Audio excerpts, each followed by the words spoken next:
following announcement has been paid for by the new Howl Order.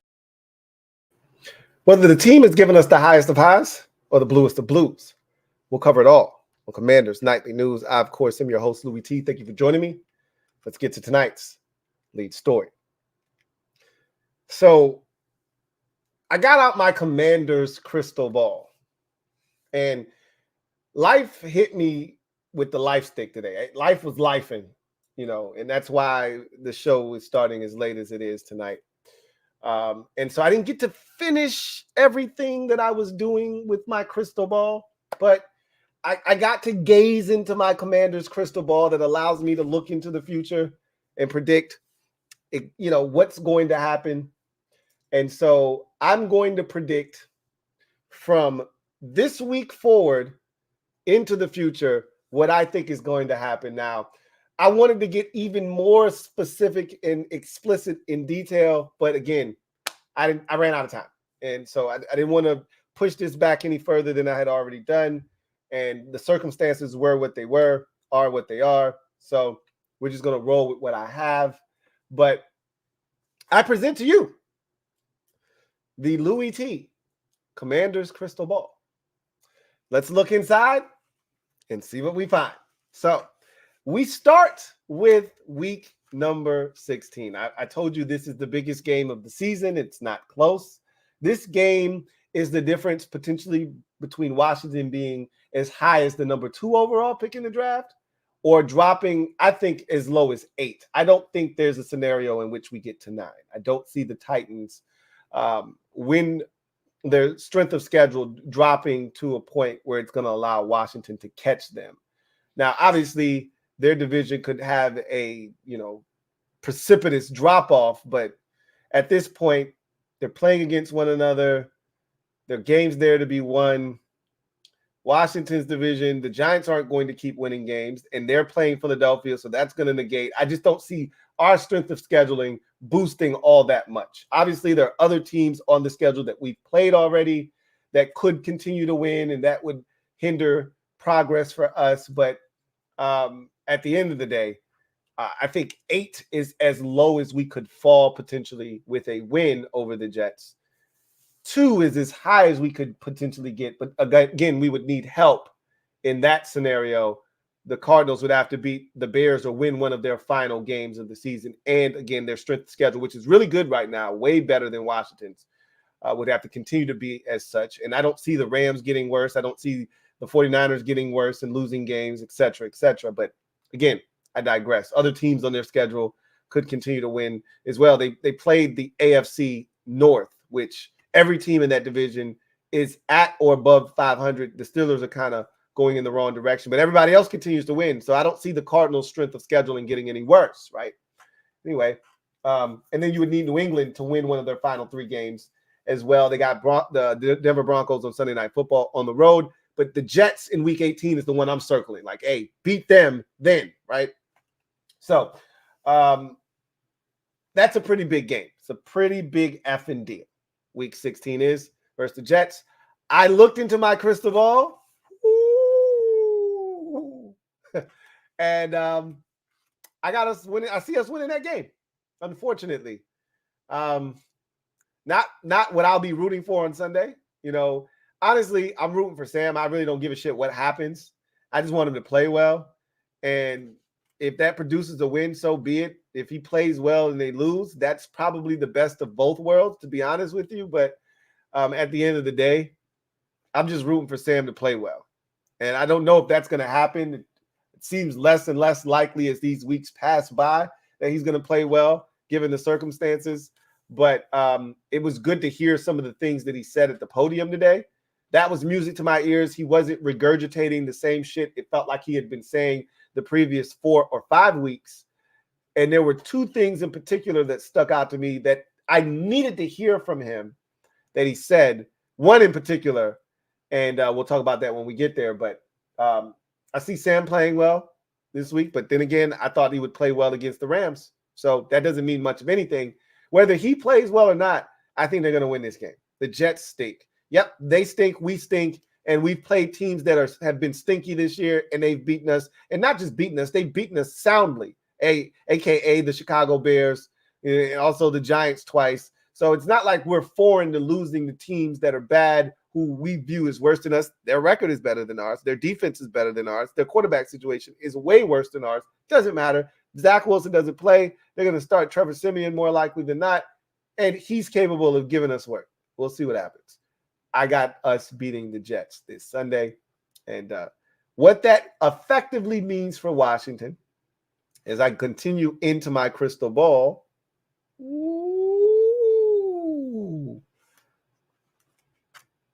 Because of that victory over the Jets, the Commanders ultimately end up with the 7th pick in the 2024 NFL Draft. Okay? So they don't win against the 49ers. Duh. They don't beat the Cowboys in Week 18. The Cowboys will still be playing for the NFC East division crown at that current moment. So they will have to play their starters in an effort to try to win that game. Similar to last year where they got their asses whooped in Washington, but it's a little bit different now. Like, they knew the Eagles were going to win against the Giants. They don't know a damn thing this year. Like, we'll see what happens, right? So we're going to beat the Jets and lose our final 2 games, end up 5-12 on the season, and that's going to net us the 7th overall pick in the draft. Now, with that said, what does Washington do with that 7th pick? Stay tuned. So the next order of business, as I look into my crystal ball, is that the Commanders then determine their front office structure for the offseason. So I skipped past the part that you all want to hear. I'll just say it. Ronald Rivera, and everyone in the building is fired. Okay? There. I said it. Didn't think I needed to say it, but some of you just want to hear it. It has a nice ring to it. Fine. As I've said many a times, Ronald, thank you for your service. You can go now. All right? So, now we're determining the structure of the front office. And I said everybody was fired. Not exactly. Not exactly. So ultimately, what Washington decides to do, or Josh Harris, is he decides to put in a team president or a president of football operations over the GM, presiding over that GM.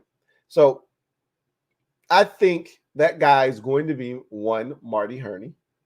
I know you don't want to hear that, but Marty's not going to be picking the groceries. He's just going to be continuing to help advise Josh Harris and said GM on, matters of business, some football things. I think Herney at his core is a scout, so he'll want to be on the road. He still want to be evaluating players, give his input, but ultimately the GM will be deciding what groceries will be picked and selected for the head coach to cook with. That said, I think that this is the structure that Washington will go with. President of football operations, I think that title will be held by Marty Herney, but Eugene Shin, we already know what his title is. I think he is going to be heavily involved in a lot of the decision-making, though. And so don't sleep on Eugene Shin being somewhere in that neighborhood of with his analytical background and his knowledge of the NFL and the inner workings of a front office and decision-making. He's already been a part of two huge decisions that this organization has made just recently with the trading of Chase Young, Montez Sweat. Eugene Shin was right in the middle of both of those trades. He suggested that Washington also move Montez Sweat. They were always going to trade Chase Young. He suggested you're not going to get better value than you get for Montez Sweat right now. Bears are offering a second-round pick. They're going to stink. That's going to turn into a very early second round pick, almost feeling like an extension of the first round, you're not going to get a better opportunity and a better deal. Take it. So don't sleep on Eugene Shin being in that mix, but really Marty Herney will be, his title will be president of football operations. But that's going to be the structure. So president of football ops presiding over the GM, then the GM is going to select the head coach, et cetera, right? So I know a lot of you don't want to hear that. You don't want to hear that there's anybody left from the last regime, but Josh Harris has to trust somebody. And in his past few stops, whether it's in the NHL with the New Jersey Devils or the NBA with the 76ers, he doesn't generally come in and just absolutely wipe the full slate clean. There's usually one or two front office members left behind that he trusts initially. And then, you know, as he sees how things are moving, maybe he goes in a different direction down the road. But I think he sticks with Marty Herney for now, right? So now we get to what I deem to be the most important decision in the offseason. The most important decision. And that's the hiring of the general manager. This is going to be an exhaustive process. So as I look into the crystal ball, I see Washington interviewing 6 different candidates. All right. 6 different candidates. You know a lot of the names. They're going to interview most of those guys that you're thinking about, maybe 1 or 2 that maybe you're not. But when it's all said and done and the dust settles and the smoke clears, there are going to be 2 candidates left standing that they want to interview again. The first of which is Adam Peters, assistant general manager of the San Francisco 49ers. He's going to come back for a second interview. They're also going to interview Ian Cunningham of the Chicago Bears, assistant general manager there. So I know a lot of you have been apprehensive to sign off on a guy like, say, Ian Cunningham, who's coming from an organization that hasn't been wildly successful in the NFL. And to that, I say, understand that he hasn't been in Chicago for the last, like, he's not Alec Hallaby, right? Where he's been in Philadelphia for the last 10, 12 years or whatever it's been. And so you know what his track record has been and what he's been a part of, right? He just got to Chicago in 2022, right? So he's only been in Chicago for now 2 years. But he was in Philadelphia for a number of years. He was in Baltimore for a number of years. He was an understudy to Ozzie Newsome. Understand what his background entails, where he came from, who he learned under, and where he's been. He's been in successful organizations like Baltimore and Philadelphia. He just got to Chicago. And although I don't necessarily agree with all of the practices that I've seen from Chicago of late, like spending second-round picks in consecutive years to get what they think are known commodities, like 2 years ago, or last year rather, they traded a second-round pick for Chase Claypool. That was an epic fail and a disaster. You know, they realized their mistake and they traded him to the Dolphins. They didn't get their second-round pick back, obviously, but that didn't stop them from rolling the dice. Obviously, this year, they traded for Montez Sweat, another second-round pick. They've already re-signed. They've already signed him to a long-term deal, and he's already proven to be a huge he's already proven to produce dividends for them on the investment, right? The return on investment has been excellent to this point. We'll see what that looks like into the future, but he's already leading their team in sacks, and he just got there, a month ago? Week 8 was their last game in Washington, so we're going into week 16, so a month and a half ago, essentially 7 weeks. So it's been excellent for him in Chicago. They feel good about the second round pick that they spent. And so I'm not one that is, unless I'm close, I'm not looking to add a commodity, a known commodity from another team in which I have to give up draft capital. If I'm not close and the Bears are not close, I'm not looking to give that up. Okay. I would much rather spend that on young, cheap labor, guys that could potentially be ready to win when we're ready to win in, say, 2 or 3 years, and not have to spend the big money on accomplishing that. But again, to each its own. That doesn't mean Ian Cunningham feels that way. All right. Either way, he's interviewed a second time, just like Adam Peters, and they end up going with Ian Cunningham as the general manager of the Washington Commanders moving forward. So 6 candidates are interviewed. 2 are interviewed twice. Peters and Cunningham are your final 2. They decide on Cunningham. They make him the general manager. What has Ian Cunningham seen for the last 2 years? Well, Ian Cunningham has seen Ben Johnson light his Lions up, or light his Bears up, rather, each of the last 2 seasons. And he's seen him work wonders with Jared Goff. So what does Ian Cunningham come in and want to do? He wants to hire Ben Johnson.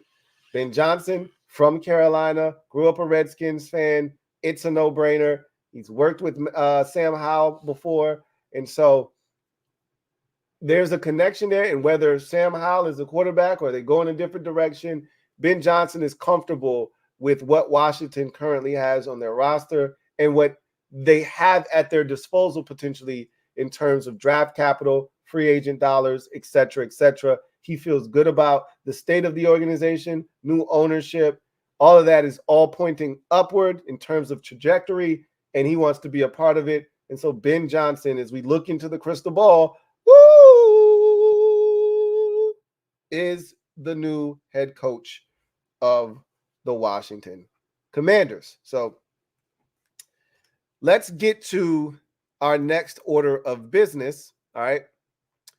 And that is free agency. All right. So Washington currently has 21 pending free agencies coming up, free agents rather, coming up this season. All right. And I'll name them very quickly so you know who the free agents are going to be. All right. So this is based off of pay right now, how much money that they made or are making in 2023. So this is in that order that I'm going to name them. Curtis Samuel, Kendall Fuller, Jacoby Brissett, Cody Barton, Cornelius Lucas, Jeremy Reeves, F.A. Obata, David Bada, Khaleke Hudson, Tyler Larson, David Mayo, Antonio Gibson, Joey Sly, Jamison Crowder, Byron Pringle, Sadiq Charles, Brandon Dillon, Cam Curl, James Smith-Williams, Casey Toohill, and Curtis Brooks. I mean, how disgusting is it that Brandon Dillon, a tight end that we signed, I'm guessing off of somebody else's, practice squad or something, he's making more money this year than Cam Curl. That's disgusting. Curl's about to get a serious pay raise, though, here shortly. So don't feel bad for him. Somebody's going to pay him some money. Some good money, too. I just don't think it's going to be us. But nonetheless, 21 free agents in all, okay? Of these 21 free agents, Washington is only going to re-sign 3 of them. First of all, this list reads like a Ronald Rivera's who's who list of guys, right? I mean, this screams Ron Rivera here. Ex-Panthers, guys that he refused to give up on. And then I think there's a nice little touch of EB in here, right?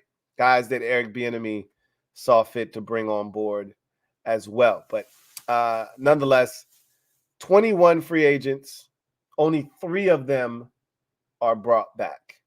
of the 21. You want to guess who the 3 are? You want to guess? As I look into the crystal ball, who the 3 free agents are? Want to guess? Huh? Leave it down in the comment section if you think you can guess. Just get one of them. Just tell me if you can guess one of the free agents that they have back.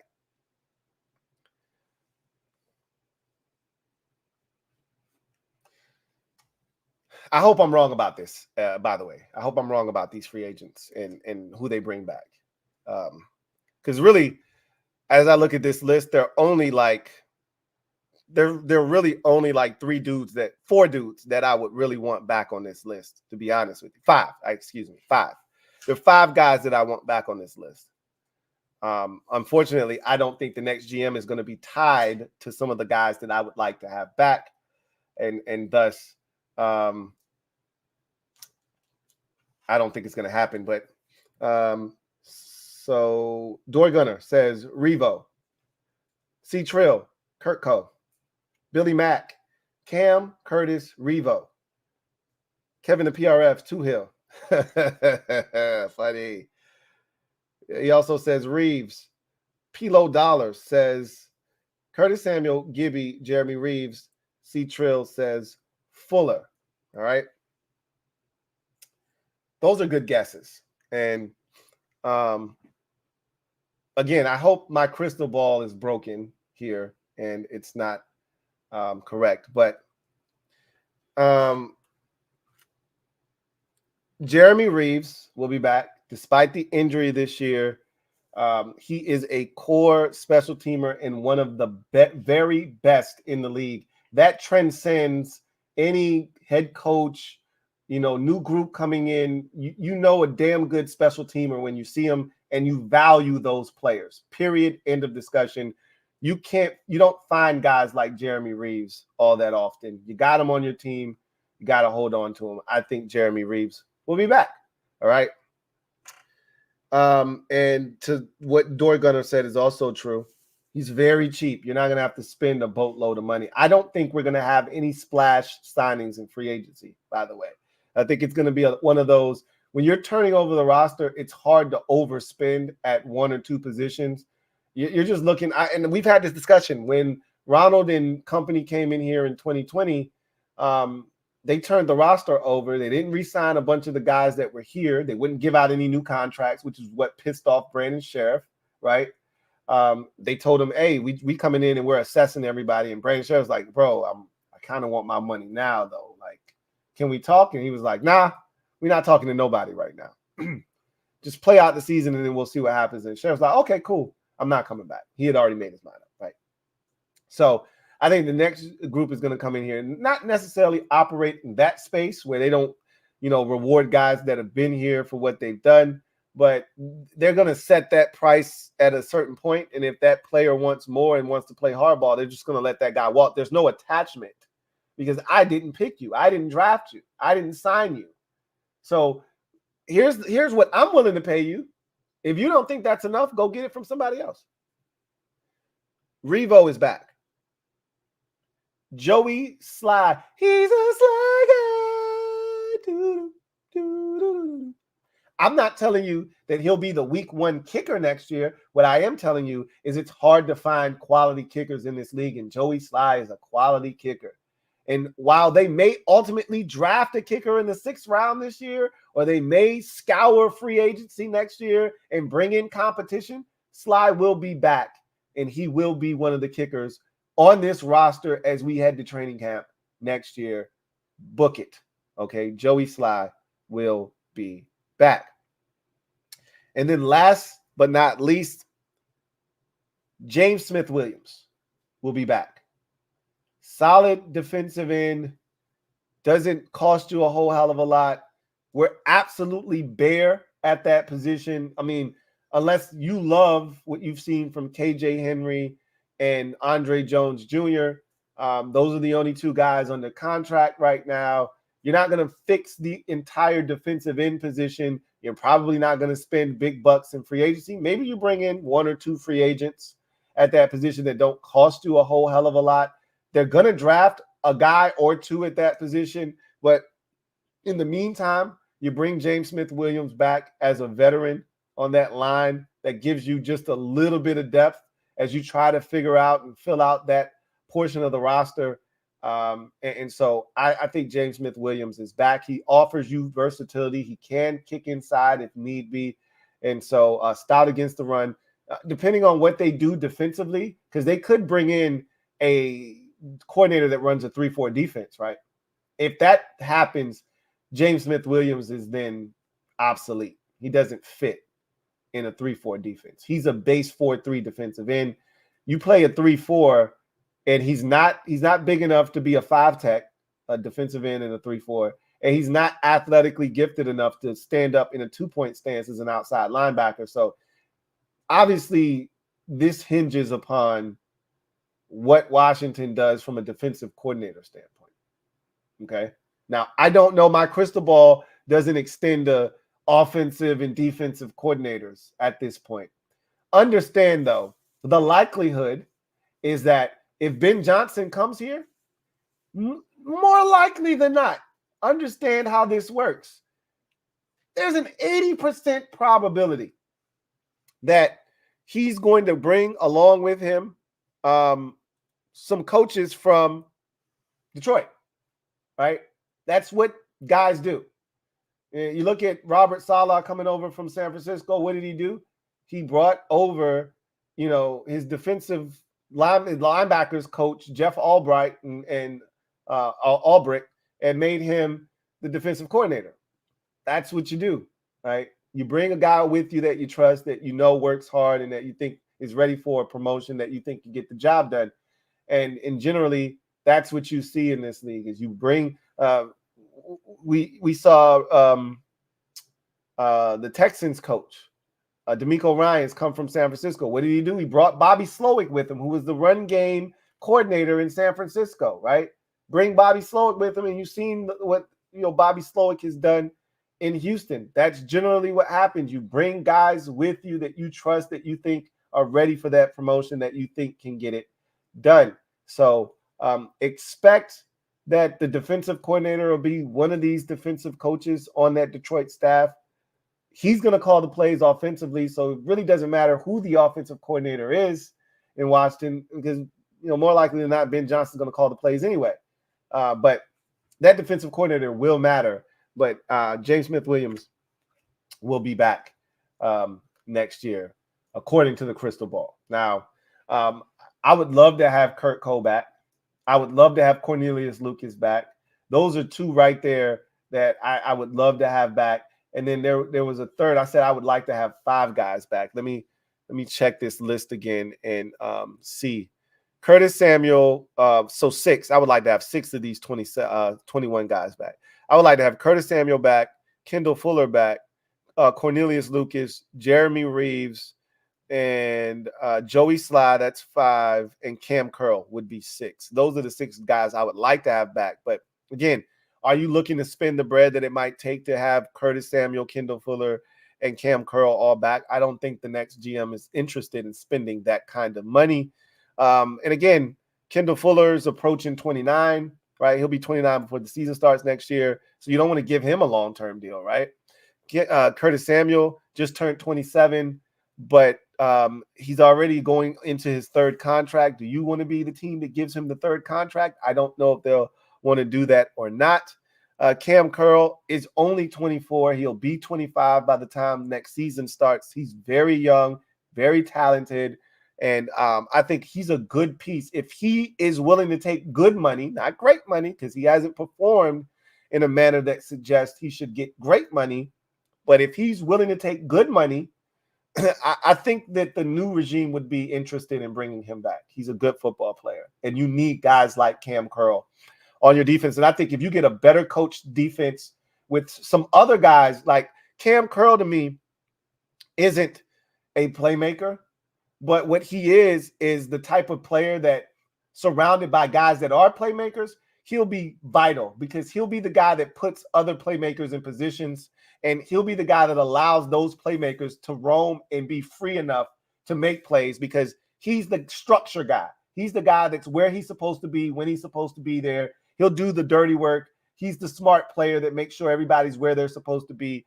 I think guys like him go understated often because they're not playmakers, but you need these type of players on your defense. I would love to see him be back, but again, I don't know if he'll hold the same value that he currently holds with this regime with the next one. So we will see. But I definitely see Jeremy Reeves being back. Joey Sly is definitely going to be back. And I think that James Smith-Williams, of the two defensive ends, he's younger, and I think he provides a little bit more flexibility, and he's not going to cost you a lot. I think they bring him back. Even if he doesn't ultimately make the team, right, I still think they bring him back at least to camp. And there could be 2 or 3 other guys on this list that they decide to bring to camp that aren't going to be guaranteed a spot. But right now, those are the ones that the crystal ball has revealed. So if you watched Rio's show last night, I was on that show with Rico and Ed, joining Rio and myself, obviously. And so I told you guys that this was a part of the show, so this isn't a surprise to you. But as we look into the crystal ball, woo, what does it say? None other than Jonathan Allen will be traded for a second-round pick this offseason. He has made it known that he wants to win. He does not want to be a part of another rebuild. Well, guess what, buddy? We're not going to come out and say that it's a rebuild because no one truly ever does, and especially in a league like the NFL where parity is king. And every year we see 3 or 4 teams that weren't in the playoffs the year before, that nobody expected to be in the playoffs this year, make it. We're going to see it again this year, whether it's Houston, whether it's Indianapolis, whether it's such and such or such and such. We can go on and on. The list is long, right? Cleveland looks like they're going to make it, even though they're on their 19th quarterback, right? Cincinnati is crazy, but they made it the last 2 years. We didn't expect Joe Burrow to be hurt, but, that's 3 teams right there that weren't in the playoffs last year that could conceivably make it right now. In the NFC, I think Tampa Bay has a shot to make it. New Orleans has a shot to make it, right? The Rams have a shot. They were awful last year, and we didn't think they were going to be much better this year, and here they are, right? Green Bay has a shot, even though I think they're going to miss it after losing to Tampa Bay and the Giants in consecutive weeks. But still, you see where I'm going with this. A lot of teams, the Giants are a great example of that the year prior, where we thought they were rebuilding, and they went and won 9 games and made it to the playoffs and won a playoff game. So anything can happen in this league. And so they're not going to admit that they're rebuilding, but they're rebuilding, right? And so Allen has made it abundantly clear he doesn't want to be a part of a rebuild, that he wants to win. And I think the new group is going to come in and say, hey, that's how you feel? I'm not going to twist your arm. I'm going to get you out of here. Give me 1 second. Let me work the phones. And they are able to fish a second-round pick for Jonathan Allen. So now the team has 3 second-round picks to go along with their first rounder.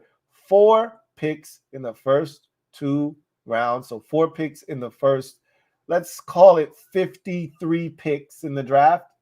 And overall, they've got 6 picks in the top 100. I think that would make it 6. Or would it be 5? I think that makes 5. We only got 1 third-round pick. So 5 picks in the top 100. Not bad. Not too shabby. Wait a minute. We had a compensatory third-round pick for Chase, right?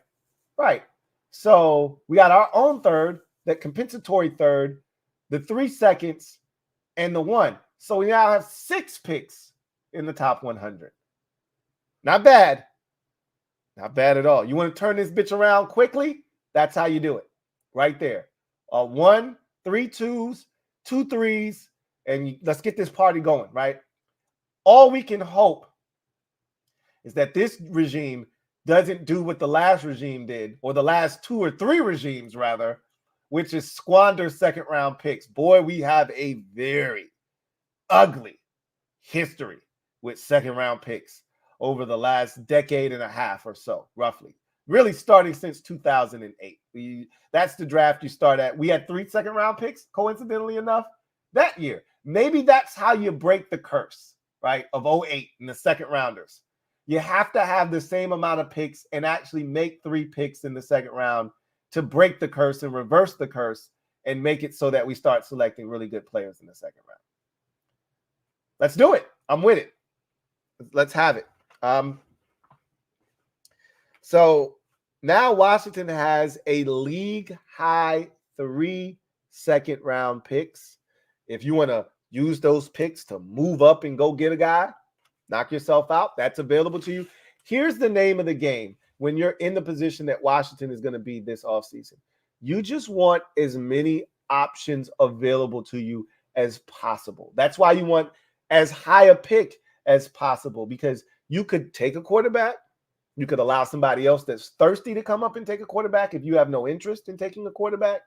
You could do whatever it is you want to do. You can package up picks to move up to get the quarterback that you desire, say Caleb Williams. If Chicago is interested in moving the pick, I think they're going to draft Caleb Williams. I don't think that, just like Burrow in 2020, Washington was rumored to be interested. They called Cincinnati, and Cincinnati was like, bro, stop playing with me. All right, get off my line. Like real teams interested in second and third and fourth round picks might be trying to hit me up. Stop tying up my line with foolishness. We're drafting Joe Burrow, right? Well, we still had to check. I think that's what you're going to find yourself getting into here. Is the Bears are like, nah, we're going to take Caleb ourselves. You want Justin Fields? We can talk. Nah, click up. Hello? Sort of like Dave Chappelle with the black hostages. I have 3 black. Hello? He's like, hey, you can't have Caleb Williams. You can't have number 1, but I got Justin Fields. Hello?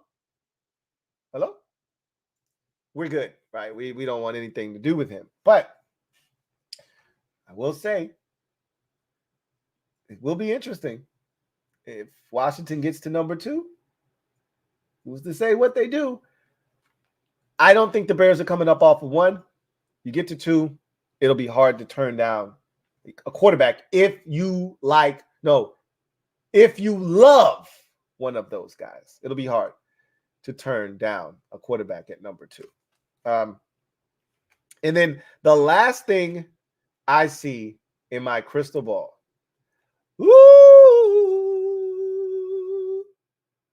Washington signs 11. Yes, count them, 11 free agents during free agency this coming offseason. Now, again, you're signing that many, it usually means there aren't many needle movers per se in that mix. There are guys that have. So, again, similar situation that I talked about with the coaching staff. When you bring over a coach, what's one of the first things he's going to want to do? He's going to bring over a couple of guys that he's comfortable with from where he came from, that he knows he can trust. First things first, I need to implement my offense. What's the easiest way to do that? Bring over a backup quarterback from where you came from. Now, Teddy Bridgewater has already said he's retiring. So there goes that narrative of Teddy Bridgewater being like a guy you bring over here. But there could be another guy there that was on the practice squad that they're comfortable with, that they bring here. Like, it'll be signings like that, right? Somebody to help, the quarterback, whomever it is, Sam, first round pick, whomever, to help facilitate the learning of the offense. There may be a second string tight end that they really liked, over in Detroit that they trust, that he would like to bring here to take the place of, say, a Logan Thomas, and then also still draft a guy and then let like these 4 tight ends. And who knows, with Ben Johnson's offense, they might be more comfortable keeping 4 tight ends, right? So you could have an Amani Rodgers, you could have John Bates, the guy that he brings over, and then still draft a guy, and then Amani Rodgers, figure it out, right? Or the guy that they bring over is a John Bates clone, and now those two are battling it out for one spot. Again, We'll see. But those are the types of moves I see happening. 11 free agents. Remember that year when Ronald and company got here in 2020, we signed about 9 or 10 free agents that year. You know, let me see if I can't run off at least 6 or 7. Now, obviously, I'm leaving guys out, but there was Cornelius Lucas, Wes Schweitzer, J.D. McKissick, Kendall Fuller, Logan Thomas. That's 5 right there. What am I missing? I feel like I'm missing like 2, maybe 2 more dudes that I should be able to just get just like that off the top of the dome.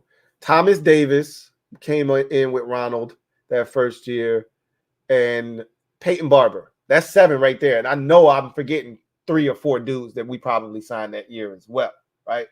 So was David Mayo that first year too? Mayo might have come a little bit later. Because I think we still might have had I think they re-signed John Bostic, John Boom Bostic. So whatever. That's the kind of signings that you should be looking for. Now, they may come in and make a splash signing or 2. But I'm telling you right now, it's going to be a lot of guys that don't really register for you, probably don't move the needle for you. You're not going to be overly excited, but that's a part of the process. When you're turning over the roster, this is what happens. So you're going to move on from 18 guys that were here last year, replace them with free agents and a combination of draft picks. Remember, some of the draft picks are going to replace some of the guys that were here already that aren't free agents, that are just going to be outright cut because I don't need you. I didn't spend a 5th round. Like Andre Jones Jr. isn't safe next year. I didn't spend a 7th round pick on you. I can get an undrafted guy that I like better than their 7th round pick to replace you, right? So there are going to be even more guys that aren't back from last year, right? Because, again, I didn't spend a 7th round pick on you. I didn't spend a 7th round pick on Shaka Tony after, and he's been suspended. I'm just going to get rid of him, right? I don't need him on the roster. I don't need Dax Milne on the roster. Just get rid of him, right? That may be ultimately what they do, right? So, again, we'll see what they decide to do. But 11 free agents is what I see happening. So, that's my crystal ball. It may be a little broken. I did drop it. There is a slight little crack. So, and I hope I'm wrong about some of those things that I said that I saw in the crystal ball, but I don't question the crystal ball. All right. I ask it questions and then I just go with whatever it tells me. Okay. So that is that. Now, we get into other news. In other news, we heard from Sam Howe. We'll talk about what he had to say. We heard from Terry McLaurin. I knew there was a reason that Terry, he's such a good dude, but it was too good to be true. I knew there was something off about him.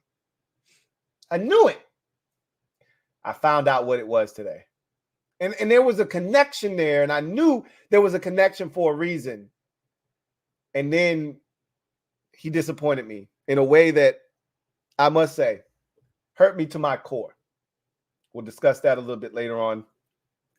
First, I want to talk about a story that I'm pretty sure some of you saw. Some of you may not have. This was brought to my attention by someone. And where is my device? There it is. I'm going to give some credit to whoever sent me this message on socials. Because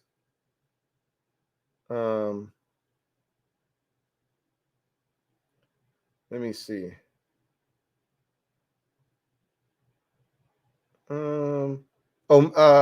Omega at Living in Music sent me this on socials today, which was a 10-minute radio hit from former Commanders or then Redskins long snapper Nick Sundberg. And a lot of us wondered, what the hell happened to Nick Sundberg? If it's not broken, don't fix it. Long snapper is one of those positions, out of sight, out of mind. This guy was our NFLPA rep. We had never had an issue with Nick Sundberg. He was an excellent long snapper. And as far as I'm concerned, long snappers can play until they're 80 if they want to. Like, that's one of those joints where you get a guy at 26 years old as a long snapper and you can keep him until he's 45 if he wants to play that long. Like, long snappers can play until they're dinosaurs. Generally, they play until they're like 38, 39, and then, they give it up, right? But shit, you keep a long snapper for like 10, 12, 15 years. Sundberg had been here, though, about 10 years, roughly. I mean, he was no spring chicken, but he still had good snaps left in him. But he did sustain an injury in 2020, that first year of Ron, and he snapped through it that entire year and got to the end of the season, and he was rehabbing. And he told the story about how Ron and company pretty much shitting on him, because a lot of us wanted to know, well, what happened? They essentially told him all offseason, hey, we're going to get something done. We're going to get something done. Drug their feet.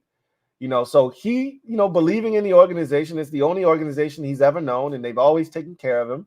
He'd been here, like I said, pretty much a decade. So he didn't think anything of it. They said they're going to re-sign me. They said they're going to take care of me.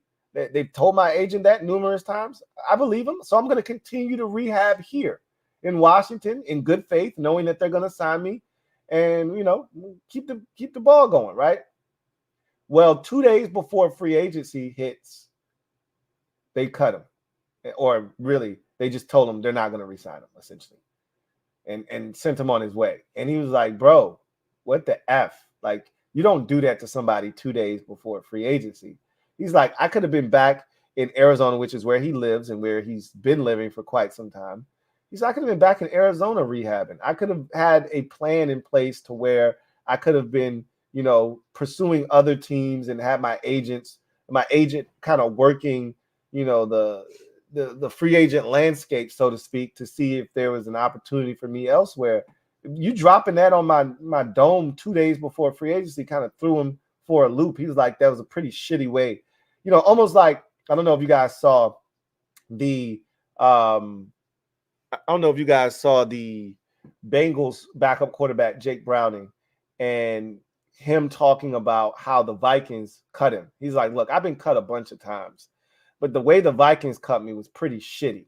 And so he had a vendetta against them. When they beat him, he made sure to know, like, this one was pretty special. It's pretty sweet because they did me dirty, right? He's like, I've been cut a bunch of times, so that doesn't bother me. Like, I get it. It's a business. It's part of the business. It is what it is. But they literally told me, hey, we don't know if we're going to cut you and bring you back on the practice squad or not. Go wait in the hotel, and we'll let you know what we decide to do. And he's like, I'm waiting, and I'm waiting, and I'm waiting. And it's like they forgot about me. And then, like, 6 hours later, my, agent calls me and says, hey, they decided to release you, and they're not bringing you back on the practice squad. And he's like, what? And he's like, they didn't even have the gall to tell me in person. They called my agent and had him call me. They couldn't even come back to the hotel and let me know in person. Like, what a douche move, right? So he was pissed off. That's kind of how Washington did Nick Sundberg. And he's like, I'm not even a fan of Washington right now. I can't root for them until Ron Rivera is gone. Like, I can't stand that man, So he's like, maybe I can root for the good guys in February, right, when he's officially gone. I'm like, yeah, you can come back on January 9th. How about that? How's that sound? You can come back on January 9th. You don't have to wait all the way until February, right? But for me, it closed a chapter, because that was always kind of left sort of as an open question, like, whatever happened to Nick Sundberg? I was told to shush me up. Oh, he didn't pass a physical. He was hurt. Yeah, that's bullshit. They could have brought him back. Was he hurt? Yeah, he hurt himself. But was he done snapping? Could he have snapped? Sure. Yeah, I think he could have snapped. I don't think he had to be done. But did he ever play again in the league? No, he didn't. So I don't know if that speaks to what he ended up. But again, long snappers are, a commodity that most teams aren't like scouring the streets looking for the most part. You go find you one in the draft, that guy plays well for you, and you keep him for 10, 12 years, right? So they were supposed to be doing that with Cam Cheeseman. And he said Cheese, where he effed up was changing his grip. Remember, that was the whole narrative in the offseason. Oh, he's just working on a new grip. That's what Trustway kept telling. Oh, he's just working on a new grip. Don't worry, And we was like, all right, enough of the new grip shit. Go back to the old grip. All right, enough of that. And it just never got better. And it got inside his head, and the rest is history. Shit went downhill from there. But anyway, I digress. Let's get to the injury report for week 16 versus the Jets. And then we'll come back, talk about what was said by both Sam and Terry, and then we'll move on to our first look at the Jets, and then we'll get to social media maneuvers and get out of here. So let's take a look at the injury report. And this injury report looks more like a 4-10 injury report. The shit we had last week was pretty benign for a 4-9 team. Generally, you get to this point of the season, and dudes, hey, if I get scratched on my arm, oh shit, man, I don't know if I can go this week, right? That's usually how it happens late in the season when your team is trash. This is what the injury report is supposed to look like for a bad team. I was actually shocked at how the injury report looked last week, but maybe that was because we were coming off of a bye week. Then you get smacked in the face with another loss, and reality hits, and everybody's like, oh yeah, I forgot we sucked. Yeah, I'm hurt again. I'm sorry, I can't play, right? Anyway, I kid, right? So 2 of these you can remove from the list. They're not hurt. They're just veteran rest days. Jonathan Allen and Kendall Fuller, both fine. Both are going to play. They're just vet rest days. So you could remove them from the list. Tyler Larson didn't finish the game against the Rams. Neither did Charles Leno Jr. Larson with a knee, Leno with a calf. I'd be shocked if either of them played in this game, which that scares me half to death, knowing that against this Jets front, Quinnen Williams and company, you're going to be putting Nick Gates out there. You can't be serious, right? Like, Larson, this cannot be the week you get hurt, my man. Like, I desperately need you to find a way to fix your knee and get out there, because I do not, I repeat, not want to see Nick Gates out there against this group this week. Or maybe I do. I don't, because that doesn't bode well for Sam. On the other hand, I do want this team, again, I'm gonna let the chips fall where they may. This is not the week for Larson to miss. I'll just say that. Leno, not really tripping, because I don't mind seeing Cornelius Lucas out there. And I'm not telling you Cole Luke is Trent Williams. I think the legend of Cornelius Lucas has grown. And for some of you, it may have gotten out of control. He is 32 years old, about to be 33. He's a backup for a reason. I think we have turned him into like Chris Samuels or something. Cornelius Lucas is really solid. Like, let's keep it in its proper perspective, though. So anyway, if Leno can't go, I just know that I am comfortable with Cole Luke starting. Just know that. Brian Robinson hamstring was off on the side field today. Don't know if he'll play in this game. My guess is he'll probably miss this game as well, and then he'll have a chance to come back against the 49ers next week. That's my guess. Jonathan Williams, he just got in, and just like that, he's probably out with a concussion. John Ridgway foot, James Smith-Williams hamstring, and both limited. That's a good sign on Wednesday. If you're not good enough to go on Wednesday, normally they just sit you out. Wednesday's not a day you gotta go. So if you're able to be limited on Wednesday, that's usually a good sign. And then they'll see how you respond, and then go from there. Cody Barton, Emmanuel Forbes, and Tress Way, which might be the most important one on the list. Tress Way back. All full participants, all should be available come Sunday. Emmanuel Forbes in his 6 whole entire snaps available for work in week number 16. Hey, how about that? As we transition to the Jets side of things, and again, this is what a 5-9 season over injury report looks like, right? This is what you expect. Their list is comprised of 1, 2, 3, 4, 5, 6, 7, 8, 9, 10, 11, 12, 13 names. Now, most of these guys, just like with our situation, most of the guys are probably going to play. John Franklin Myers, hip, Aaron Rodgers, Achilles, and Zach Wilson, concussion, all did not practice. We know for sure Rodgers isn't playing this season at all, which makes a ton of sense. I never thought he was going to play in this game. It just, if they were closer to playoff contention, he probably plays in this game. But once you knew they sucked, once they got on this losing streak that they hit prior to last week's win or the week prior against the Texans, you had to know he wasn't coming back. But Zach Wilson's concussion is huge because he's very capable of busting our ass. I'm not sure about Trevor Siemian. Right. I'm not sure about Brett Rippon, another guy that they signed not too long ago. So it's why I think we got a shot to win this game. You reinsert Zach Wilson, and I'm not telling you Zach Wilson is, I'm not telling you that he's some beast of a quarterback.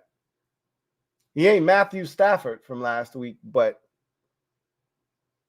with his legs and his arm talent, he could do exactly what they did to the Texans a couple of weeks ago to us. No problems. If he plays. I don't think he's going to play, though. So we'll see. Israel Abakanda. It's getting late in the season. Maybe he's ready to go on that ankle. Haven't seen much of him. Would be ironic that he come back, plays this week, and that's the guy that I wanted in the draft out of Pitt, and he breaks off a 67-yard touchdown run. That would happen to us, wouldn't it? Mekhi Becton, knee and shoulder, limited. Jason Brownlee, limited with the ankle. Jalen Holmes, limited with a knee. Solomon Thomas, limited with a knee. Jordan Whitehead, I think he's a free agent after the season. He's interesting. Limited with a knee. So all of those guys, keep an eye on them, but most of those guys are going to play. Again, we'll see what happens. Max Mitchell, Joe Tipman, Carter Warren, and Quincy Williams, all full participants for the Jets. So expect them to be available come Sunday. All right. So as we get back into in other news, we heard from the quarterback, Sam Howell. He was benched on Sunday in the 28-20 loss to the Rams. And obviously, a lot of the questions were going to be, what did you learn from your benching? What did you learn from Jacoby Brissett? He went out there and looked great. What did you learn, Sam? Huh? Come on, Samuel, share with us what you garnered from sitting on the pine and watching a veteran come in there and spin the peel, right? And, Sam gave the standard answer. It's pretty much the same answer he gave after the game on Sunday. Every time Jacoby's out there, I learn from him. He's a veteran, et cetera, that whole song and dance. I wasn't interested in that answer. That wasn't going to do anything for me. I loved his second answer of the press conference, which was, hey, what went wrong in the game? And he said, I made the easy plays hard.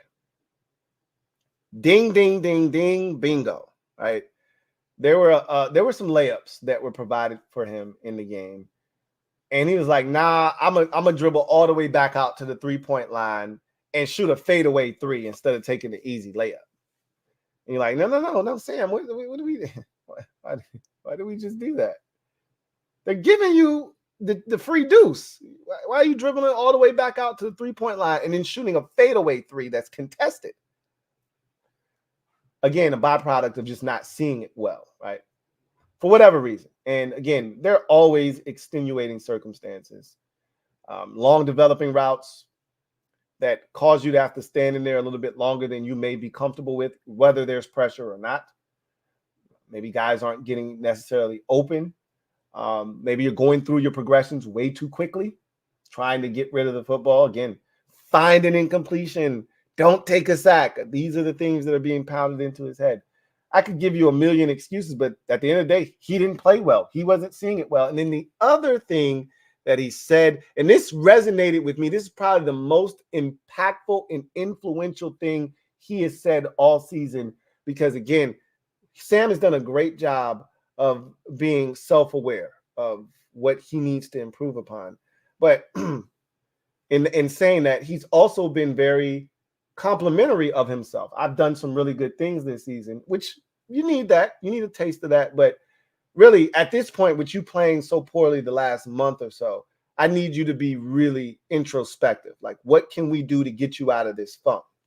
And the thing that I talked about really before this thing got out of control to where it is now, I talked about this after I want to say it was the Cowboys game, I think. It might have been the Dolphins game because it was really bad against the Dolphins. I think that's when I noticed it getting to a point where I'm like, this is becoming problematic.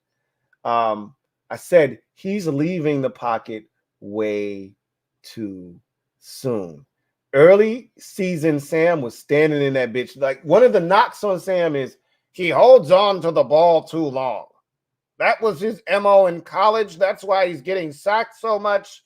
He's holding on to the ball too long.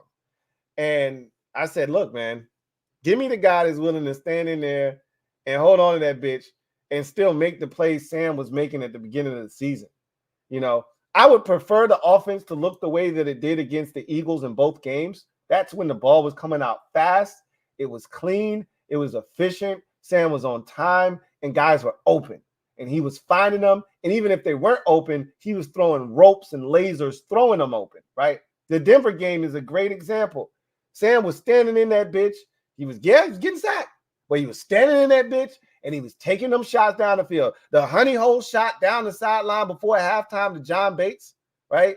The shot to Terry in cover 3 up the seam. Are you kidding me? I think it might have been cover 4. Are you kidding me? What? He's standing in there and he's willing to take a shot to deliver the rock.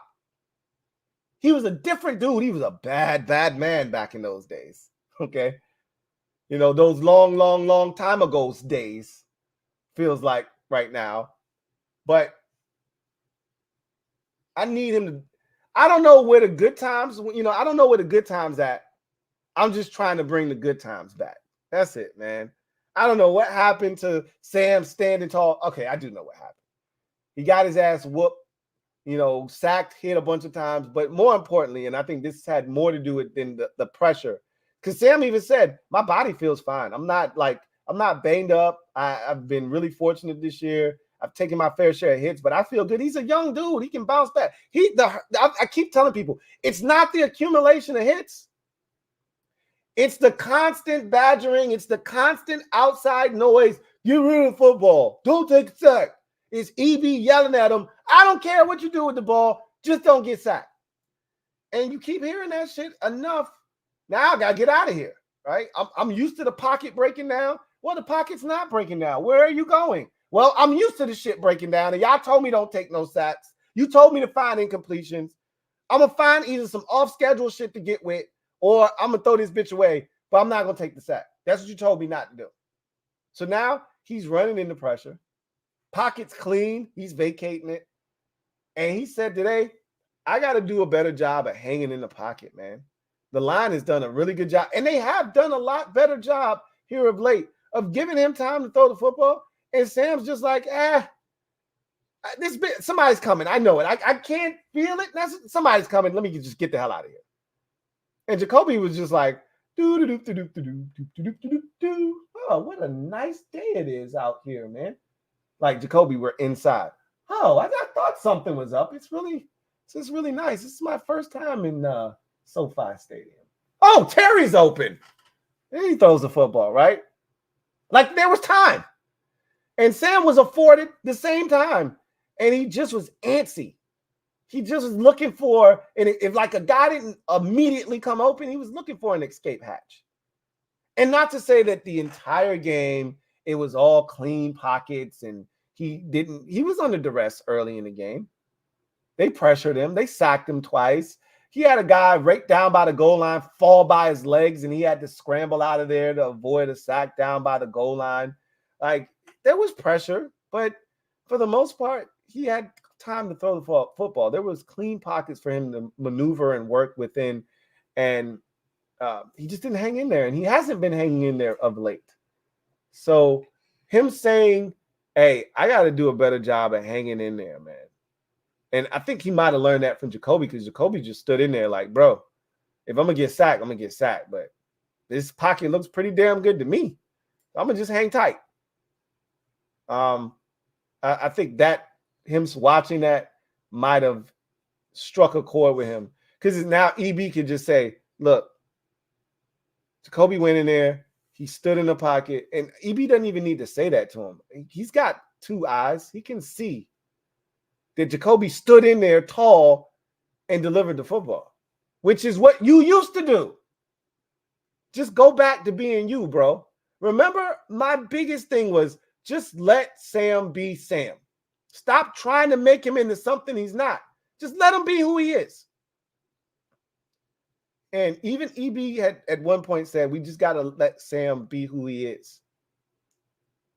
And that was after the Seahawks game, he said that.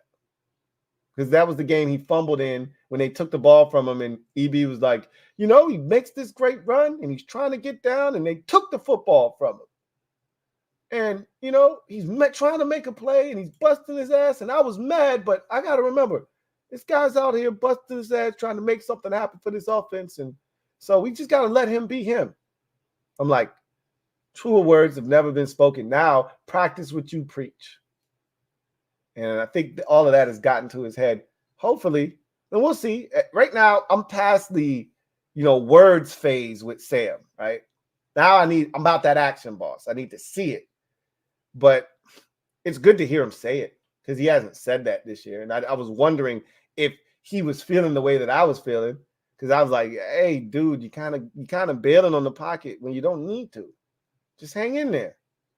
The Sam I know, the Sam I came to know and love, he hangs tough in the pocket. Let's see if he gets back to that this week. He talked about not worrying about the future. Can't worry about that. I can only worry about what's going on right now. I want to believe him, but I don't. It's easy. That's what he's supposed to say. I mean, if he were to admit that he's thinking about next year, people would hold that against him. But you gotta. He's a human. He knows. Like, if I don't put good, and he even said, I got to put good film. All I'm concerned about at this point is putting good film out there, good film on tape. Because at this point, I'm auditioning, and he knows that he's auditioning for the next group. So if I can't put consistent, good quality tape out there, these final 3 games, I'm not doing myself any favors if I want to be the starter next year. So that's what he needs to do. And so he talked about that as well. And he talked about his, rapport with Terry, or lack thereof. And I said this in the moment. Jacoby got looks with Terry that Sam wasn't getting throughout the game. You remember Sam almost threw a pick trying to throw to Terry. He thought he was getting one-on-one, in that honey hole, and the safety came over the top, and the corner sagged underneath, and the corner should have caught the pick. If he didn't, the safety would have, but he dropped it. Like, they double teamed Sam or Terry, and that was what they were given that too high shell. And so it's amazing. Jacoby comes in, and they say, to hell with the too high shell. Let's just give Terry McLaurin one-on-one. And I know Sam had to be like, what the y'all weren't doing that shit when I was in the game. But Jacoby, to his credit, took advantage of it. So he kind of mentioned, like, yeah, we try to get Terry the ball, but, shit happens. Again, it shouldn't be Sam's responsibility to get you got one-on-one with Terry, yeah. And for the most part, he's given Terry opportunities in one-on-one situations this season. I'm not talking about the deep shots. I'm talking about just regular old underneath, get it to Terry. Like on the interception, Terry was open before he threw the interception. Right? Terry was standing there for like 3 seconds, wide ass open before he even rolled out. Now, again, I don't know where Sam was working. Prior to that, he could have been working the backside. Terry was on the front side of the play. Everybody points to Antonio Gibson wide open right in front of Sam. It's the same thing y'all tried to point out in the Giants game, the first Giants game. Ooh, Logan Thomas is open in the end zone. Like, he didn't see him. Clearly, he would have thrown him the ball. Like, quarterbacks miss open receivers. That's the whole LB, discussion with A.J. Brown. Like, easy, shallow crosses right in front of Jalen Hurts' face. He's not looking at it. He sees one-on-one down the field with A.J. Brown. That's his first read. He takes it, right? We talked about Josh Allen missing a wide-open Gabe Davis for the game-winning touchdown against the Eagles. He missed him. He didn't see him. Or was that the Chiefs? It was the Chiefs game. Wide open for a touchdown. He didn't see him. He threw it elsewhere. It was incomplete. Gabe Davis is standing in the end zone waving his arms like, oh my God, I'm so wide open. This is ridiculous. You didn't see him. It happens. And he was looking in that direction was Josh Allen. He just didn't see him. So it happens all the time. But that one was particularly excruciating because you're like, bro, that's a risky throw, unnecessarily made when you got Antonio Gibson standing right at the sidelines for, at a bare minimum, an 8 to 9 yard gain. You did not have to do that. Right? So, but he didn't see him clearly. He saw Terry and he decided to try to throw it to him, and it was a bad decision. It gets tipped in the air. It's a bad ball. Terry tips it, and then it gets picked up. Right? So he's got some work to do. This is a big game, and I think he understands the Jets are no laughing matter.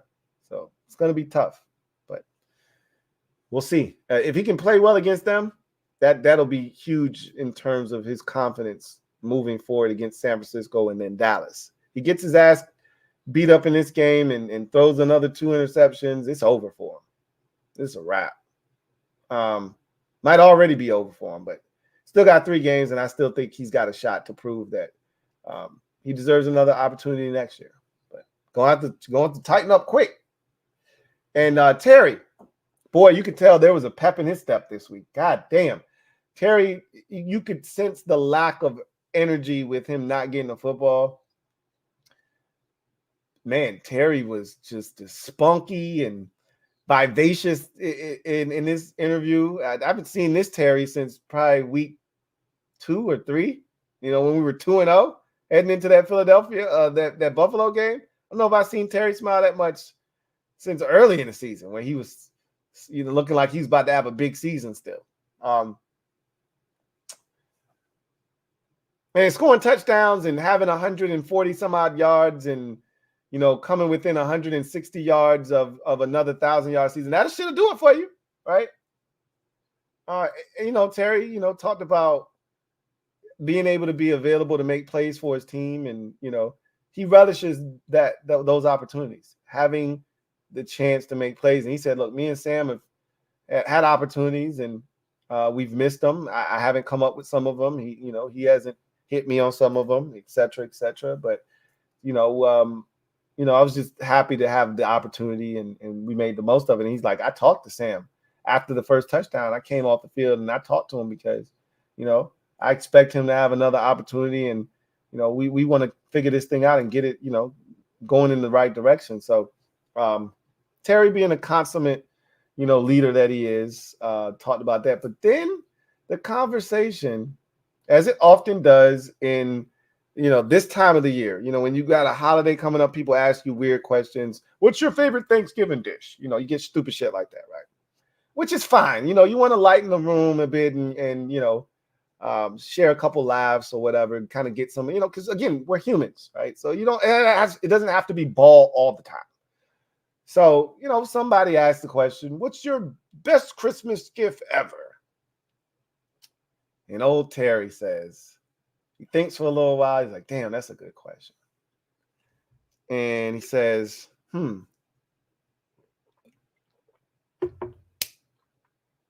I got it. I got my first cell phone when I was in 7th grade. And he's like, my sister and my cousin who was staying with us at the time, they both got new cell phones that year. And I was like, I hadn't gotten one yet. All my friends had a cell phone. I was like the last person to get it. And my sister and my cousin got one. And I'm like, yo, where's my cell phone? And he was like, I'm kind of embarrassed about it because I was, sort of being like a brat, he said, And I told you the worst thing that anybody could be is ungrateful. And so he could have had like 8 gifts up until that point, but he wouldn't have been satisfied if he didn't get that 9th one, which was the cell phone. And so he's like, I'm kind of embarrassed by it now because, I was being essentially ungrateful, but he called it being a brat, right? Because his cousin and his sister had gotten the phone. He was like, yo, where my shit at? So, mom's, does the little slick mom thing, and she calls the phone and it rings and that's his phone. And he was so excited. And he even knew the name of the phone. I forgot what he said it was called, but it was like a spinning phone, right? It was a Samsung, whatever, and it spun, right? So it was an Android. And I said, hey, I knew I liked Terry for a reason, right? And Terry was like, yo, everybody had iPhones back then. I didn't. I had my Android and you couldn't tell me nothing. And then, somebody in one of these snarky, dirty ass iPhone users, one of them in there, because all of them use them. All of them can go to hell, by the way. One of them says, but you do have an iPhone now, right? Which if I was there, I would have probably gave him a Shawn Michaels super kick. Hopefully right to the center cut of the jaw and knocked him unconscious. You do have an iPhone now, right? Stop! Right in his jaw. Boop! Knock his ass, slam out. And of course, Terry's like, bro, I fought for years. I died on that hill multiple times. And then finally, the green bubble was just too much. I couldn't overcome that I was the green bubble all the time. I am a proud green bubble, by the way. Okay? Just understand that. If you have an iPhone, we can never be friends. Why can't we be friends? Why can't we be friends? Because you got a damn iPhone. That's why we can't be friends. So I knew there was a reason that I rocked with Terry, but I was like, there was this little disconnection this year. And I didn't know why. That's why. He's a damn iPhone user and he jumped ship. I thought you were better than that, 17. I just knew you were better than that. You fought the good fight, but you succumbed to peer pressure, man. I can't rock with that. Anyway, I digress. Sad state of affairs that was, but nonetheless, I drudge forward. And we get to our first look at the New York Jets. This is a big game.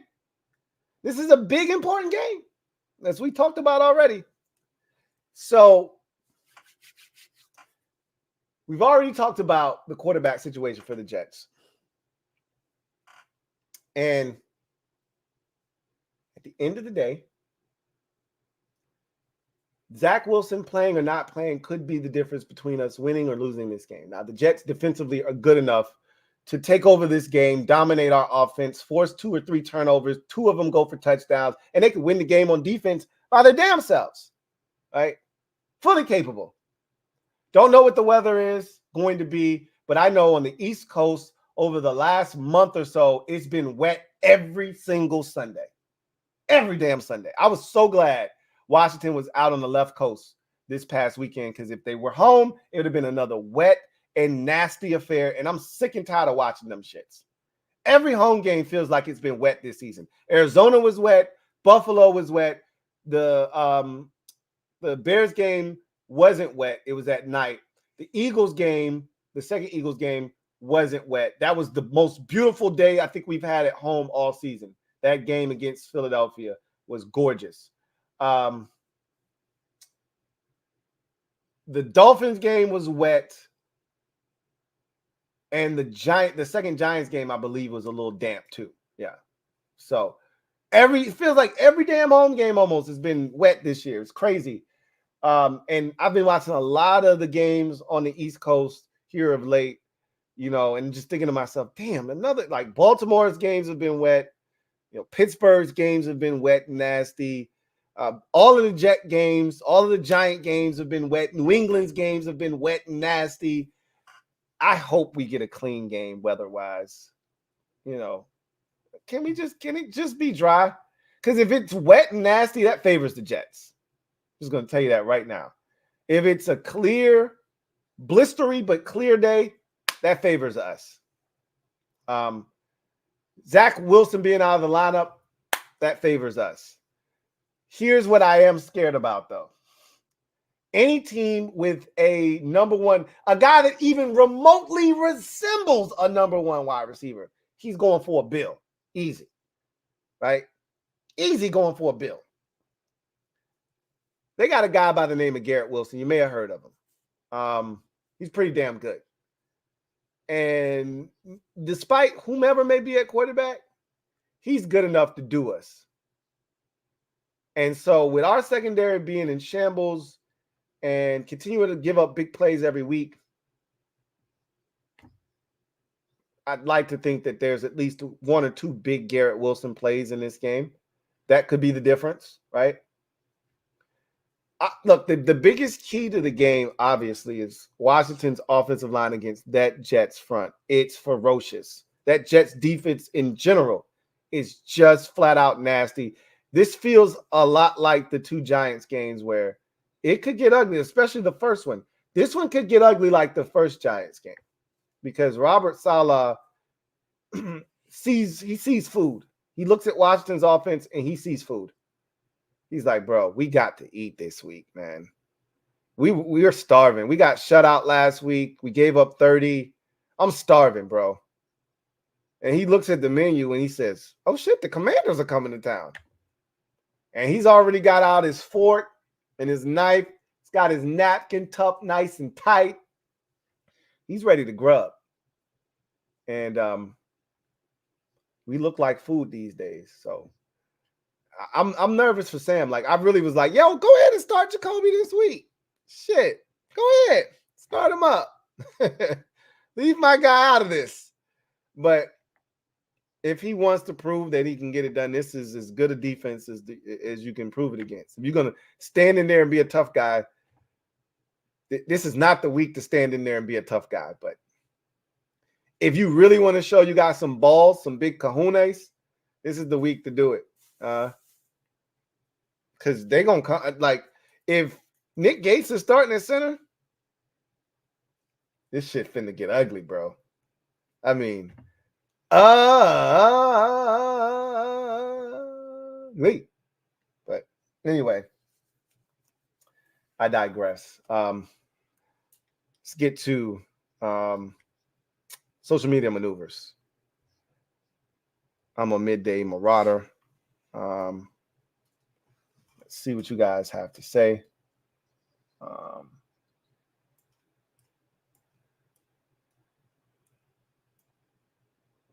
See if I can find the super chats. I see two of them here. It's not showing up on my screen in front of me, but I do see them on the screen overall. So let me see if I can pull them up. My other, here we go. I can pull them up here. That's all that matters. So we start with Father of Zaya. Thank you for the super chat. Greatly appreciate you. Father of Zaya writes, Lou, I don't know if you heard Ron's presser on Monday. No, I didn't. I stopped listening to Ron after the Week 11 game versus the Giants. So I haven't listened to Ron since then, and I don't plan on listening to Ron again. He says, Nikki Javala asked Ron if they were still in the playoff contention. I heard this on social media, so I do know what you're talking about. If they were still in playoff contention, would Sam still been the starter? And Ron didn't say yes. He basically said no. Very telling. Ron's an idiot. Okay, Ronald is an idiot that just doesn't know when to shut his mouth. Somebody asks you a hypothetical question at the end of a season like this that didn't go the way that. What the hell difference doesn't make if we're not in playoff contention. I don't like. I wish he would have went full Mike Tomlin. I don't deal in hypotheticals. I deal in reality. And the reality of the situation is we're 4-10 and Sam Howell is our starter. Next question. That's how you answer that shit. Not going on some stupid ass diatribe where you talk in circles. Don't even answer the question. Say a whole bunch of nothing that sounds like the answer is, nah, I wouldn't be starting them. What the fuck are you talking about, bro? Like, I've read the transcript from that. Somebody posted it on socials and I saw it. I was like, I read it and I was asking, I'm like, is this as confusing as it sounds, me reading it to myself, or am I tripping? And then I went in the comment section of the post that the person made, and people were like, bro, I don't even know what the hell he just said. I was like, okay, I'm not tripping then. Ron's an idiot, you know, and I don't like to name call. And at this point, I've already said that, like, he's done, right? He's finished. He's cooked. And at this point, just enjoy the last 3 weeks. This will be the last time you can ever call yourself an NFL head coach. Just enjoy the last 3 weeks. And you know what? If you want to have diarrhea of the mouth, go right ahead. Talk as much as you want because it's over after this, bro. So, but when I saw that response, I was just like, bro, what are you doing? But I wasn't surprised because this is the shit that he does. He doesn't know when to shut the hell up. He doesn't know when to shut the hell up. So, not shocked by that. But yes, I did hear about it. Sonny Rawson, thank you for the super chat. Greatly appreciate you. Sonny writes, happy Thanksgiving, Lou. This team is frustratingly predictable and just behind. So, ready for a breath of fresh air. Best to you and yours. Hashtag mob, hashtag NH. Oh. You know what, Sonny? We can't get this season over fast enough. These last 3 weeks are going to be like pulling teeth.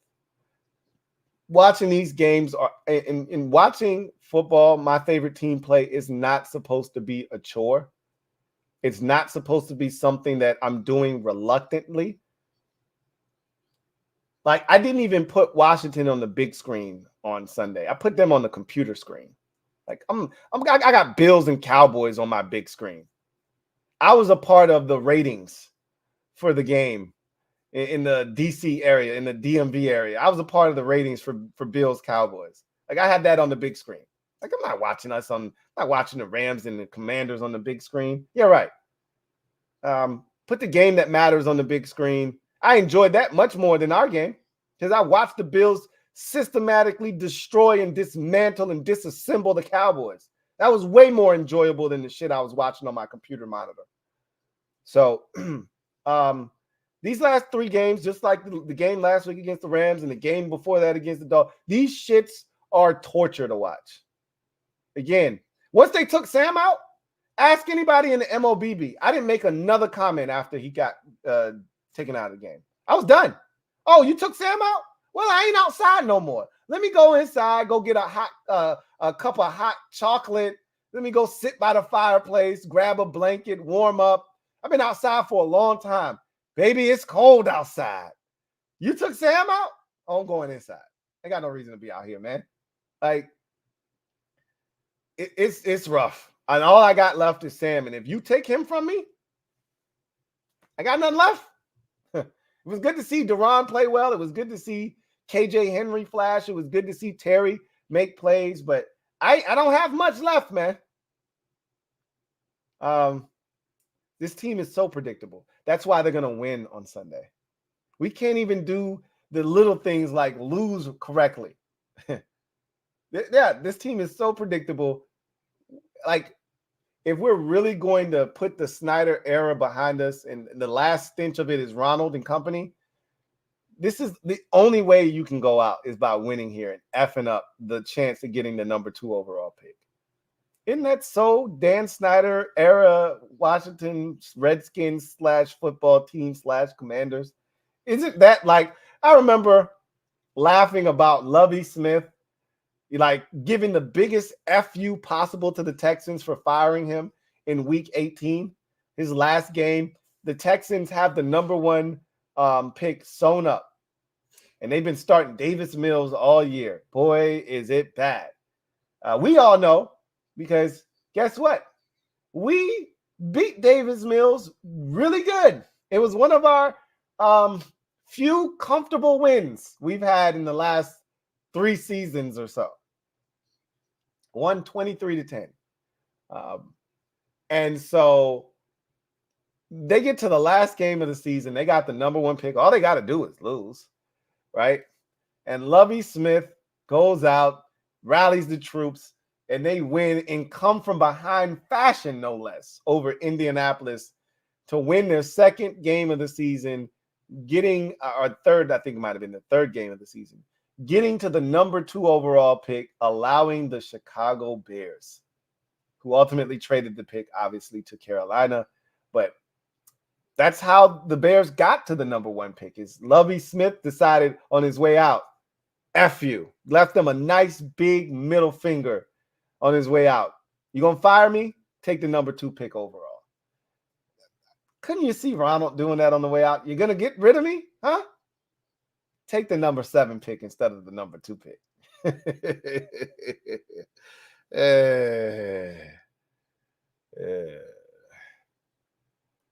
I laugh to stop from crying. Benjamin Slade, thank you for the super chat. Greatly appreciate you. Benjamin writes, what about Justin Fields for a 3 and build pieces in the draft if we decide no Sam? Do you really, like, Benjamin, look at me. Look at me, man. Do you really want Justin Fields here in Washington? I didn't want Justin Fields when he was fresh out of Ohio State. I've seen nothing in Chicago that makes me say, boy, I'd love to take my shot at Justin Fields.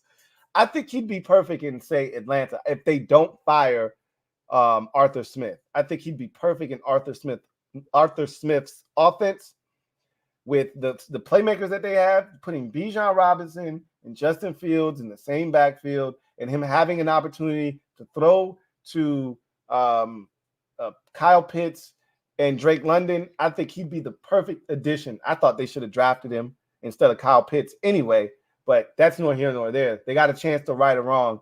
If I'm Atlanta, I go get Justin Fields. If you're Washington, nah, I'm good. I'm going to pass because the Falcons aren't going to be in a position to draft a quarterback, at least not any of the top ones. They could, if they want like Michael Penix or they want, Bo Nix or the kid from Michigan, if he decides to declare, knock yourself out. All of those guys will be available, when you select. But if you want one of the top tier dudes, top tier guys, they've already won 6 games, and they may win 1 or 2 more. They're starting Heineke. He's bound to win a game or 2. Like, Heineke ain't gonna go out there and stink it up. They playing the Colts this week, I think. They got a shot at winning with Heineke in the lineup. So they're not going to be in any position to get one of the top quarterbacks. So we'll see what happens. But you really want Justin Fields? Because I damn sure don't. I'm good, Benjamin. Benjamin Slate, thank you for the super chat. Greatly appreciate you, Benjamin. Double up. Thank you for doubling up. Who writes, we need to use this draft to build the team and then get the QB next year. Everybody always likes to look ahead to the next year's draft. Like, oh, this draft class is quarterbacks is going to be all right, but next year's draft is going to be really good. And then you get to next year and you're like, next year's draft is going to be like, you can keep kicking the can down the road all you like. At some point, you got to pull the trigger. If you're going to draft one of these guys, you got to draft one of these guys, right? So no time like the present. If you're sitting at #2 or #3 or #4 or #5 and one of these guys that you love falls to you, you take them, right? If not, then as you suggested, you build the roster. And I think that's how you go about it. You don't force the pick, though.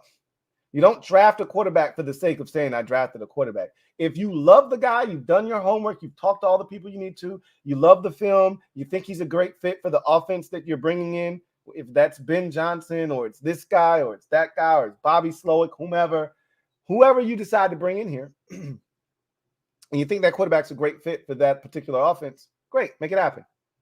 But understand that if that guy doesn't exist for you, if that guy isn't available, say you only love the top two quarterbacks, and for you, the top two quarterbacks are Caleb Williams and Jaden Daniels, and the Patriots end up sticking at number 2, and the Bears are picking at 1, and Caleb Williams goes 1, and Jaden Daniels goes 2 to the Patriots, and you don't love any of the other quarterbacks, then don't take a quarterback. Simple as that, right? Keep your options open. So we'll see what happens. Mr. Ron B, thank you for the super chat. Greatly appreciate you.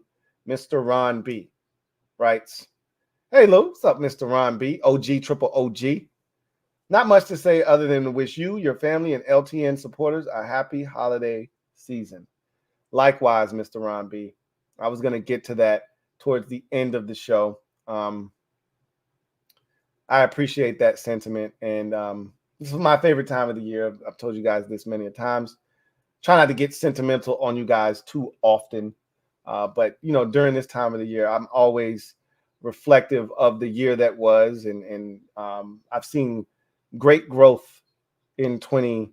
And I'll do this on New Year's. I did it last year. I had a toast with you guys last year for New Year's. I'm going to do it again this year. I'll be live. I'll jump on, have a toast with you guys. And again, whether you're drinking milk, water, an imaginary toast, you know, you knocking them back like I will be on New Year's, whatever. You know, if you've got a vice, if you don't, that's cool. You know, just come kick it with me, and we'll just have a quick little New Year's cheers and get in and get it out, right? I'm not going to hold you too long. But at the end of the day, man, I really do appreciate you and the love you guys have shown me, especially, I mean, there's over 300 of you guys watching right now. We suck ass. You don't have to be here. You could be doing so many other things with your Wednesday evening. You don't have to be spending it here talking about a 4-10 team. I mean, I mean, that alone is the dedication that you guys have and the love that you've shown me. And that's priceless. So once again, I appreciate each and every single one of you out there for the support, the unwavering support. You know how many times I've heard, hey, Louie T, I'll see you in the off season, or I'll see you next year. Like, and I get that. And that could have been you, right? You could have easily been like, yo, I'll see you next year, and bounce. And I literally, like, it's people that literally say that and they mean it. Some people say it because they're frustrated, and then I see them the next week. It's a lot of people, though. They say that shit and they out. Like, I got other things I can do with my time. I'll see you next year, bro. Like, I ain't got time for this shit. And, you know, like I said, over 300 of you saw fit to kick it with the kid and continue to humor, you know, me and to continue to support the movement. And I can't thank y'all enough. So, Mr. Ron B, thank you for the kind words. But as he said so eloquently, shout out to all the mob members, to all my supporters on Patreon, to all of the LTN supporters, to everyone out there, whether you're a Washington fan, or you're an Eagles fan, or you're a Cowboys fan, or you're a Giants fan, or you're a Bills fan, or you're a Dolphins fan, or whatever team you claim to represent. Either way, thank you, thank you, thank you, and happy holidays. Merry Christmas. And I look forward to chopping it up with you guys as we continue to near the new year. But we're getting ever so close to Christmas, and I hope you enjoy the holiday season, what's left of it. Enjoy your family and friends. Be safe out there. But most importantly, just enjoy the ones you love. This is the time of year where I think it is vital that you create new memories with people that you love and create lasting memories that 3 Christmases from now you can look back on and laugh about what happened in 2023 Christmas, right? You'll never forget those. The gifts, they come and they go, right? The memories, they last forever. So create new ones. Freddie Lee, been a member for 24 months.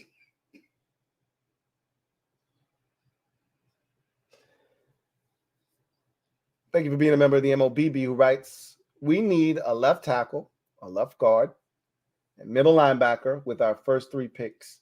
We got to protect Hal before we turn him into another Patrick Ramsey. It may be too late. We'll see.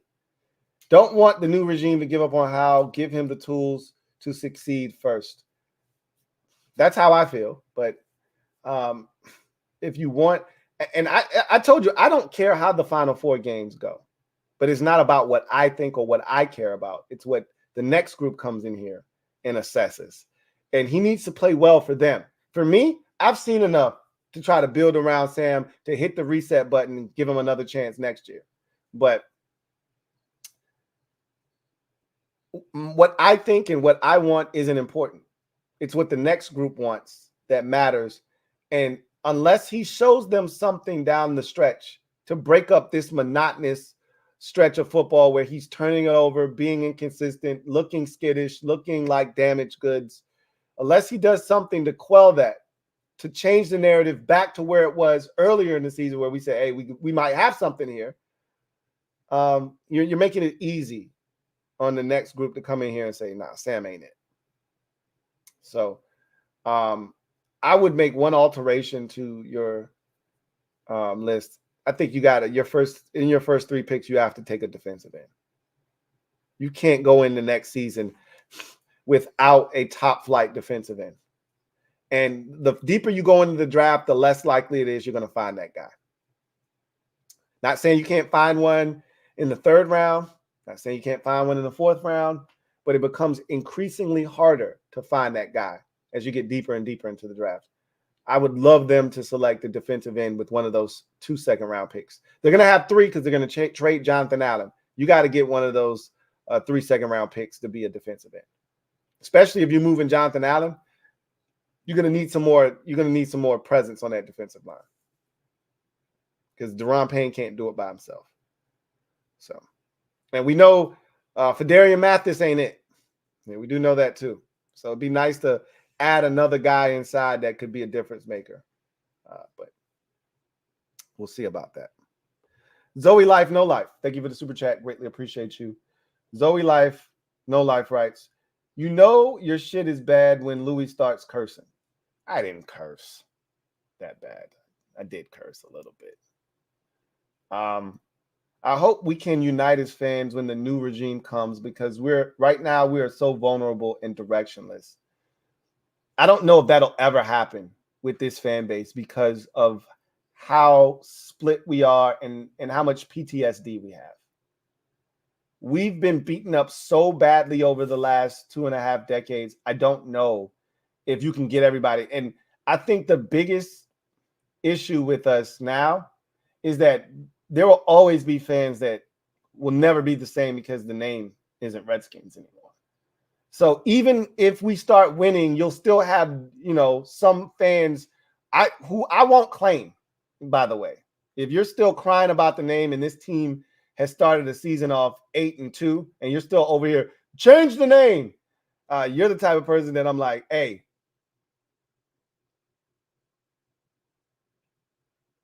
let me see who that is.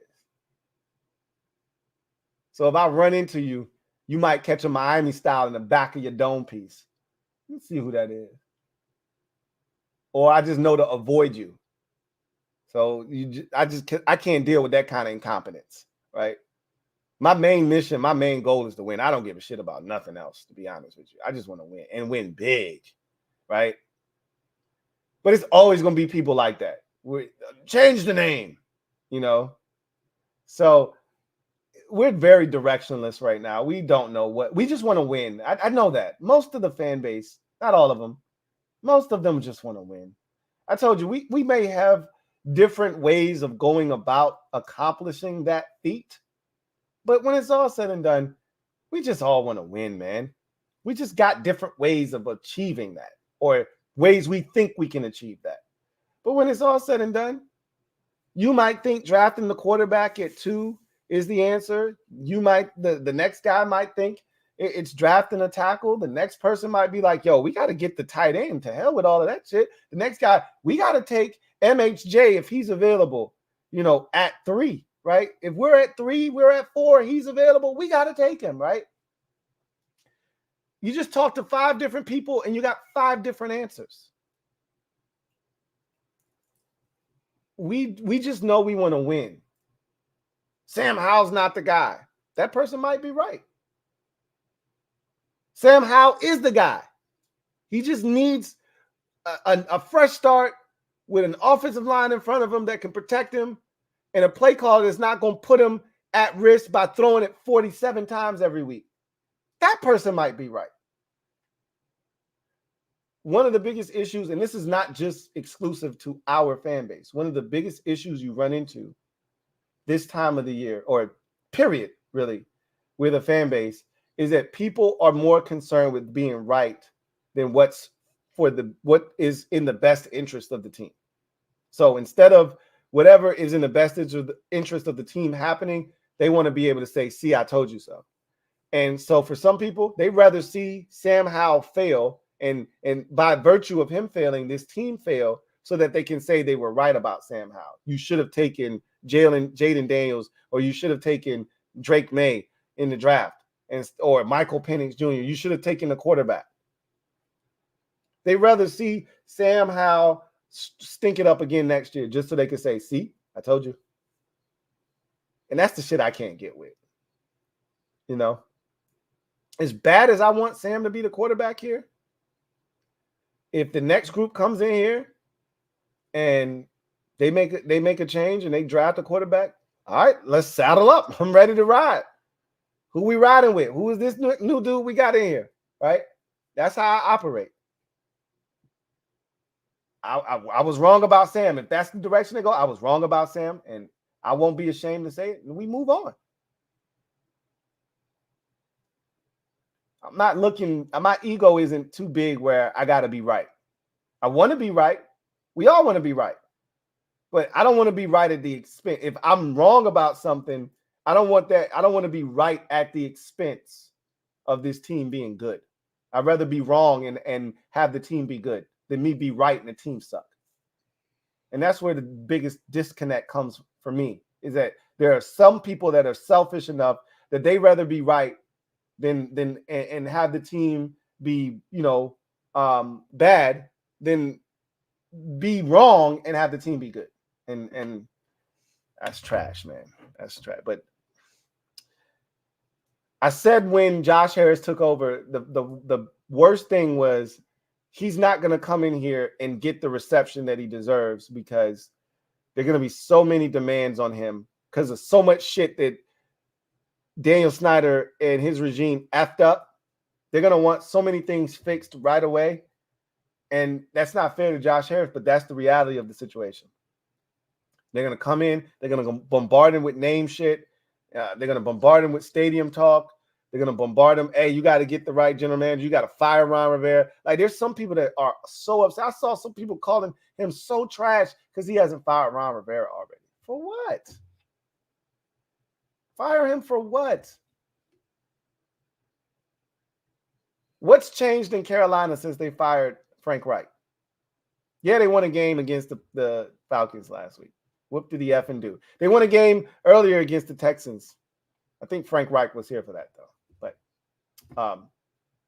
they're not any better than when they fired Frank Reich. They're the same team. They're absolutely garbage can juice.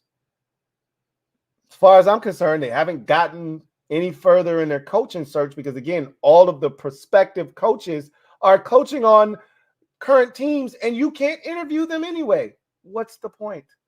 Again, to me, the only value in firing your coach in season is one of two things. Your team is completely quit and you have a mutiny on your hands. That is not what happened in Carolina. Or there's a guy out there that's a big name coach that's waiting for an opportunity, not currently on a roster, like Sean Payton was last year, that you can get a head start on. If you fire your coach, now you are able to talk to prospective coaching options. That's the only two options I see as to benefiting you to firing your coach in season. Neither of them are taking place here in Washington, so I don't see the purpose. But again, I digress. Jamal Hamlin, thank you for the super chat. Greatly appreciate you. Thank you for being a member of the MOBB. My guy Jamal writes, Lou, I've been rocking with you since 2018. and I've been watching the LTN in Afghanistan, Iraq, Europe, and the U.S. And the islands. So in short, you've been traveling, brother. Happy holidays and NHO. I appreciate you, Jamal, man. And thank you for your service as well while we're at it, man. I appreciate all that you've done for us here in the stateside. And I appreciate all that you've done for the Louie T Network, continuing to support and taking me on the go wherever you are. And I appreciate that, man. And happy holidays to you and yours. And once again, thank you for everything that you have done. So, and yes, NHO still, it ain't changed. You know what it is.